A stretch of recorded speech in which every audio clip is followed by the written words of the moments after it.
Hello, this is Ralph from Happy Dog Training and welcome to another episode of Dog Talk. Today we're going to talk about hiking with dogs. If you have never seen a dog loose on a trail or your dog loose on a trail and see how much fun they have out in nature, sniffing around, exploring, being a dog, it's a beautiful thing. You should definitely work towards making that happen for your dog. It is such an enriching thing for your dog to be able to just be a dog and not be confined by a leash or a fence or a yard or whatever, and just be out there and enjoy themselves.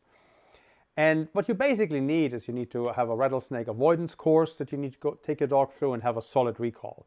And then you can go out on the trail and have your buddy enjoy life to the fullest, because it's such an enriching thing. I used to go hiking a lot with my late dog Sylvester, and his biggest adventure was Mount San Antonio, also known as Mount Baldy here in Southern California. And he made it all the way to the top when he was 13 years old. He was a very strong hiker, very good hiking dog. And now currently I'm training my younger dog Kelso to also be a good hiking companion. And hiking is just a beautiful thing to engage with. So what I want to talk about in this podcast is not the training aspects of hiking. This is not about training. This is about how do you really prepare your dog for a hike, what you should focus on. And it's going to go beyond the basics that you see in many other blog posts or whatever. So I've been doing this for a long time, and I kind of figured out what your dog needs on the trail and how to prepare yourself and have a good experience. So first off, think about if the dog you have is even suitable for hiking. So that's kind of the first question you have to ask yourself. A lot of toy breeds may not be the ideal hiking companions, or so. Some can be, but dogs in working groups, the sporting group, the hunting group, the herding group, those kinds of dogs, they do fantastic on trails. They usually have the endurance, and they're larger. They're also not as prone to be prey to other animals. They're generally safer if there's a coyote around here and there. And with those dogs, you can usually go quite a bit. Now, when you go out there, you have to prepare your dog, just like you prepare yourself. So I recently picked up hiking again after a break, and I have to start conditioning myself again because I no longer have the endurance that I had when I before I stopped hiking. And now I have to build it back up. And it's the same with your dog. So when you start going out there, when you start building up your condition, bring your dog along so they can go with you and also build up their condition. In the beginning, if you start going into elevations, they have to get used to the elevations also. So if you just walk up a mountain for an hour and then turn back around, that's usually a good starting point to get everybody in the right conditioning state. So you can do longer hikes and go out there for 5, 6, 8, 10 hours or so if you go into taller mountains. But you have to build up the conditioning, just like we do. So it's important that you do that and don't just on the first day think, well, I'm conditioned, well, my dog's a dog, he should be able to, so let's just walk up a 10,000 foot mountain. That's probably not going to work. So you're going to run into trouble, and your dog will probably at some point check out and lie down and be toasted, and then you have to carry him back or sit there with him or her until they have recovered. So, or well, it could be also worst outcomes of that. So you gotta be careful. Just make sure your dog's ready for what you're trying to do and get him or her ready. Couple of things to think of in terms of equipment that you want to bring along. Ideally, you have your dog carry their own equipment. And for that, you need a backpack. And a good backpack is absolutely worth investing in. If you're a regular hiker, you want to bring a dog along and you're taking this like more seriously in air quotes, not like as a work effort, but you hike regularly, you go once a week or every other week, and you do it in longer distances, longer durations. It absolutely makes sense to invest in a high quality backpack for your dog. And that allows then your dog to carry all the water they need, all the food they need, maybe put some extra emergency supplies or so in his back pouch if there's some space. And just be self-sufficient so you don't have to carry their water, because weight adds up if you go up there. My backpack's probably 40 pounds already when I go out there. So adding another 5 or 10 pounds of water to my backpack of carrying for my dog is probably not the greatest move for me. So I'm trying to have my dog carry their own water. But I need to have a good backpack for that. So what is a good backpack? Dogs are not horses. So the backpack should not sit on your dog's back like a saddle on a horse. It should sit higher up on the shoulder blades where the pressure is more, where the muscles and the strength are. The best backpacks that I've saw in the past when I first started hiking were from the Cesar Millan product line of backpacks because they were exactly designed that way. Now, in the newer iterations and models of those, the last time I looked, they no longer were as big. They're still good. They still sit in the right place and they're still well designed. They have straps to tie stuff down. So they're good backpacks, but they're not as big. So even the larger, extra large ones, they don't hold as much. So I would say they're probably good backpacks for medium size and small dogs, but I wouldn't usually use them for a large dog. I have German Shepherds and German Shepherd mixes, so they're big guys. My current dog's over 100 pounds, so this backpack is just a non-starter. It's just way too small to put anything substantial in it. I ended up getting one, and that's a little bit more of an investment. So you have to decide if that's a serious endeavor for you or just like every once in a while. It probably doesn't make sense. But just like I have a good backpack, my dog has a good backpack. So there is a company called Caliber Canine, Caliber and then the letter K and the number 9. You can buy these at learburg.com, and they are wonderful dog backpacks. So they're actually molly vests, and they have backpack attachments. So they're not sold as backpacks. They're sold as tactical vests, the tactical molly vests. And one of the attachments they have are really nice big backpacks that attach to the molly vest in the right way in the right place. So that's what I got for my dog, and that holds everything that needs to go in there. It will hold enough water for him. I can put 3 half-liter water bottles on each side. They're basically like the smaller water bottles you buy, like Arrowhead or whatever, right? Dasani. And then some food and some snacks. So it's all evenly distributed, and that's important that the weight is always evenly distributed when you go out there. So it doesn't like shift around and fall back. But Caliber Canine makes some excellent equipment for that. And it's really a really good hiking equipment for my dog. By the way, all the things that I'm mentioning, all the products and things, they are with links in the companion article that I'm going to link to, which is all called Hiking with Dogs. And you can find links to everything in that article, and also some of the calculations of the exact amount of water you should bring, the exact amount of food you should bring, and things like that. It's all outlined in that companion article. So I'm not going to describe that here in the podcast because you have to actually do the math based on your dog's body weight and other factors. But it's all there. It's very easy to do if you just go to the companion page and look it up. So get a good backpack and load it up with the things you need. So you have to bring a lot of water. And it's better to bring more water than less water. So load it up with the maximum your dog can carry.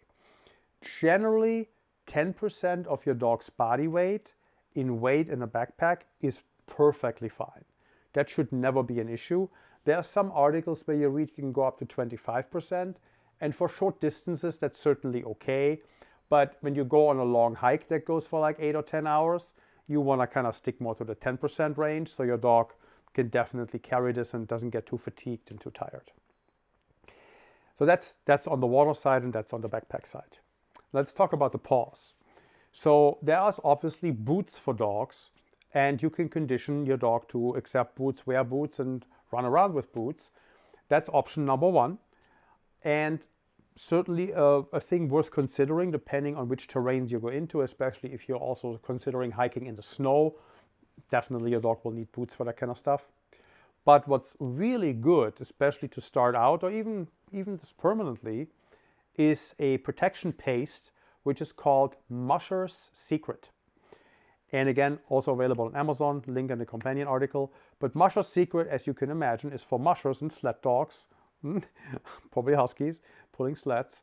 And that stuff is awesome. So what I did when I always went hiking is I put that on my dog's paws before we go on a hike, and I have some in my backpack as an additional touch-up if it's a long hike. I bring like a small portion so I can apply more when we go up to the mountain, the top of the mountain, and before we go back down. And then I have some more in the car when we go back in the car. But it really helps protect the paws well and make sure they are less likely to get abrasions or tears from a hike over gravel and rocks and roughy terrain as you would find on hiking trails. So paw protection, Musher's Secret, is a great thing to put on your dog's paws. So next thing, let's talk about watching or giving water on the trail. So obviously your dog's carrying the water now in the backpack, but there are, it's called a water rover is the thing I use. But these are water bottles that have a drinking bowl attached to the top with a little closing cap. So you can open the closing cap, the water will run out of the bottle in the drinking bowl, your dog can drink from it, and whatever is left runs right back into the bottle so you don't waste anything. On a trail, when you go out hiking, you don't want to waste water and you don't want to waste food. So the first advantage is of a water rover that you don't waste any water because it's a scarce resource when you're in the middle of nowhere. That's point number one. Point number two, the water rover sits on my belt of my pants. So I have actually hiking pants. They're usually tactical pants because they're very durable and they come with tactical belts. And on tactical belts, you can clip anything too, right? So you can clip all kinds of stuff to tactical belts. So the water rover has this hook on the back, so I just hook it into my belt. And so I can give my dog water every 15-20 minutes on the trail without having to make a big pause and take a backpack off and take a water bottle out and maybe take my backpack off. And that's annoying. You don't want to be doing that. So having a water rover and just refilling that once it's empty allows you to move much more quickly and take only short water breaks just like you do for yourself. Take a quick sip, keep moving. So a good piece of equipment to bring along on a hike, makes the hike more fluent and have some more additional water. Also will be helpful if you ever get to a stream and you want to refill your dog's water supply. That will also help to get replenished. Now let's talk about food. Food is next. So what I usually do is I bring an extra portion of their food with me. Now I feed raw. And carrying raw food around is not necessarily the most advisable thing when you go on a hike. So I'm trying to not do that. But we use a very high quality kibble from Origin for the hikes. And that's kind of like the backup food we have here at home if something goes wrong. And that goes out on the hike so they have a little snack when we get to the top of the mountain and they have some extra food to eat. But on the way, what dogs generally need when they hike is a lot of extra fat. And that's very different from us. So when we go hiking, we need to replenish our carbohydrates and our electrolytes. Those are the most things we're usually concerned about when we go hiking because that's what gives us the strength and power to keep going. A dog needs fat. So the more elevation, the more duration, the more strenuous the activity gets, the more fat your dog needs. So whatever snacks you bring for your dog, make sure they're high in fat. There's a product listed in the companion article that is it's called an adventure bar for dogs, and that's high in fat. So that's a good product to bring along on the trail and give your dog the snack and the power boost that they need when you take the little break and eat a banana or whatever, right? So that's when you give your dog the power bar, basically. It's a power bar for dogs. That's what it is. But they should be very high in fat and high in protein, and carbohydrates and electrolytes is not something you have to worry about with a dog. We need electrolyte replenishment because we sweat it out. Dogs don't sweat. I mean, they sweat a little bit through their paw pads, but not to a degree where they lose electrolytes. So it's not something you need to replenish. You need to replenish fat. And the way I learned this information about what to feed a dog on a trail was actually from a study done on sled and working dogs. That was published, I don't know, it's a long time ago, I forgot, but it's listed on the companion article. But it was examining the calorie demands and the type of food and the type of nutrition needed for sled dogs. And it kind of outlined daily requirements based on what you were doing. And obviously pulling a sled and a Diddle-Rod is a way more extraneous activity than going hiking on a local mountain in Southern California. But this was basically just the lower end of the workout spectrum that I picked because of what we're doing compared to what they were studying. But they put the whole range of requirements in there based on the activity level that your dog engages in. So it's very important to bring enough of the types of food your dog needs, which is different from what you need. So when you go out on the trail and you see your dog starting to lie down, that's a good indication that it's getting to the point where your dog either needs a break or you need to start considering turning around and getting back home. And it's a kind of indication that your dog's conditioning is not where it needs to be. So to do the whole hike. So let's say it's a 3 hours up the mountain, 3 hours down the mountain kind of hike that you're trying to do. But after an hour, your dog is slowing down and he starts lying down, and maybe even he moves from shade to shade. Maybe it's too hot that day. Maybe your dog is not conditioned yet. Maybe your dog's getting too tired for whatever reason. You need to watch that. You can't just plow on and say, oh, my dog will be fine. You need to pay attention to these signals, and you need to be prepared to turn around. So when I conditioned Sylvester to go on Mount Baldy, we went up there several times. I think it was 3 times where we made it up to the hut. Twice was kind of midpoint, the Sierra Club hut. And then we went one time, we went up to the ridge, which is another 45 minutes from the hut.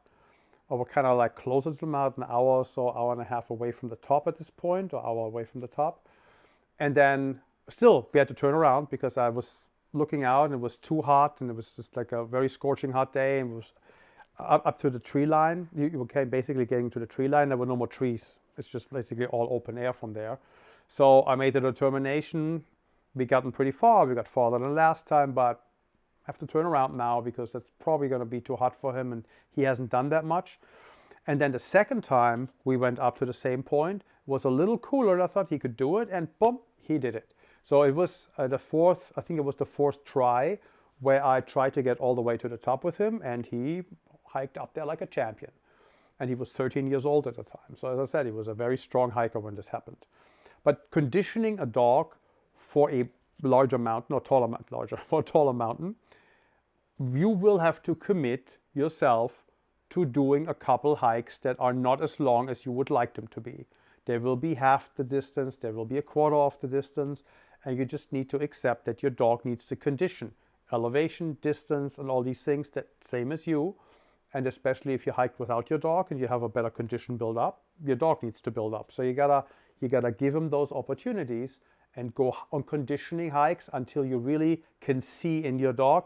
I think you can do it today after a couple of conditioning hikes. So you gotta be very attentive to your dog's behavior on the trail. If your dog lies down, as I said, if they start slowing down, lying down, that's a clear indication that probably time to give it a nice rest and then go back. But also if your dog starts moving from the shady area to shady area, or starts going in the ground, lying down on the ground and maybe digging a little bit to get some moist soil to lie down, an indication that your dog's getting too hot. So they need to definitely rest, they need more water, and they need to lie down and recuperate. Also, if that happens on the way up, turn around. No point in keep pushing at this point. You're gonna end up injuring your dog or worse. So you have to look for these signs and make sure that you pay attention and give your dog the breaks they need. So when you're out and about, just make sure you have your dog's prepared. You have everything, you have the right equipment. You bring enough water, you bring enough food, you bring enough snacks, and you pay attention to your dog's body signals as you're out on the trail. And of course, your dog should be trained to avoid rattlesnakes. So rattlesnake avoidance training is important when you go into remote areas, because there really is no help. When you go out there, you're on your own. You need to understand that. So you will have about an hour, tops 2, to get the antivenom into your dog after a rattlesnake bite. So preventing that from happening is kind of really, really important. You should bring a first aid kit, of course, for yourself, but it should now include also items for your dog. So if you up your emergency kit for the outdoors with anything your dog may need, maybe a tourniquet that will fit your dog, maybe bandages that fit your dog, things that you may need for poisoning. Maybe you bring some activated charcoal and some mechanism of with water to get it into your dog with a syringe or something in case there is some poisoning and you need to bind something in the stomach. Maybe you have some rubbing alcohol, small bottle or so with it in case your dog overheats and you need to cool him down. You can put this on the paws, you can put it on the head. It's an emergency procedure veterinarians also use. So it's things like that you have to consider for your emergency kit upgrade. And I would encourage you to read our article on first aid kits for dogs to give you a better idea. We're going to make a separate podcast on that also. But there is an article that outlines all the things that you should add to a first aid kit for your dog, and your hiking first aid kit should include these things that you think you may need on the trail for your dog. What else? Yeah, I think no, that covers everything. That covers all the aspects that I wanted to go into. So just make sure you're prepared and you can handle the things that are potentially happening on the trail. Now, there are a couple of contraptions you can buy, and I call them contraptions because they're kind of, there's a backpack that you can stick a dog into. So it's kind of like, how to describe this? In a way, it's like a gigantic harness with 4 holes for his legs that folds together and then can be worn like a backpack. But it allows you to carry a heavier dog down the mountain. But your dog, if your dog weighs 100 pounds like mine, this may still not be a feasible endeavor by yourself.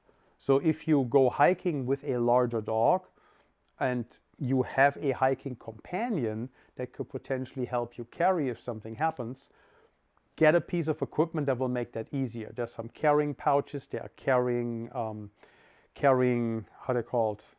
I forgot how they're called, but there are things that have handles you can put your dog in and 2 people can carry them off the mountains, like a soft stretcher you can fold up. They don't weigh that much, so you can put them in your backpack, but it's a good thing to have handy to potentially carry a dog out in an emergency, and a second person will be kind of essential of making that happen.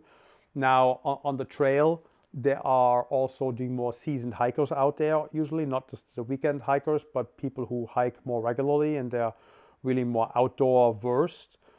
Those kinds of people may be very willing to help you to actually get a dog off the mountain carrying together with you. You may encounter people who actually work in search and rescue, just doing a conditioning hike or weekend hike. People like that may be willing to help you carry your dog out. So my point is, don't hesitate to ask fellow hikers that look very strong and capable if you need help carrying your dog off the mountain in an emergency. Don't be embarrassed by that. You will probably get a good number of people that will say no. They're like the weekend guys. But the more seasoned people out there and the emergency, the search and rescue people that train hiking on the weekends just to keep their conditioning up, those kinds of people, they will probably help you. They will not say no to this.